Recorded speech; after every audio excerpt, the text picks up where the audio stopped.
ভাই মারা গেল আমেরিকাতে, একটা ভাই দীর্ঘদিন বাইরে আছে, আমি দীর্ঘদিন অসুস্থ অবস্থা। ছাত্র জনতাকে অভিনন্দন জানাই, যারা বুকের তাজা রক্ত দিয়ে বাংলাদেশের দ্বিতীয়বার স্বাধীনতা এনেছে, প্রকৃত স্বাধীনতা এনেছে এবং একটি বিজয় দিবস, নতুন বিজয় দিবস আমাদের উপর। স্কুল কলেজের মাসুম বাচ্চারা নিজেদের জীবন দিয়ে রক্ত ঝরিয়ে আমাদের কাছকে মুক্ত করেছে, গোটা জাতিকে মুক্ত করেছে, যাদের শহীদী আত্মত্যাগের মধ্যে দিয়ে আজকে গোটা জাতি মুক্তি লাভ করেছে এক ভয়ঙ্কর ফ্যাসিবাদ থেকে। নতুন নতুন আইন হচ্ছে, এই আইনে এখন কথাও বলা যাবে না।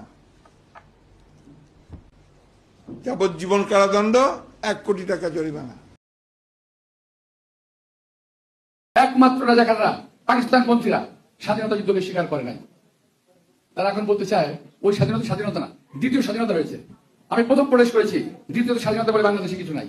স্বাধীনতা একবারই আসে এবং রক্তক্ষয়ী সংঘর্ষের মাধ্যমে আমরা স্বাধীনতা যুদ্ধ করেছিলাম এবং যুদ্ধে জয়লাভ করেছিলাম।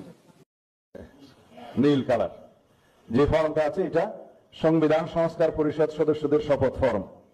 আমরা কেউ সংবিধান সংস্কার পরিষদের সদস্য হিসেবে নির্বাচিত হইনি। গণভোট বলে কিছু নাই, গণভোট বলে কোনো আলোচনার বিষয় নেই। এটা ওখানেও কোনো এজেন্ডা ছিল না, এখন গণভোটের কোনো এজেন্ডা নেই।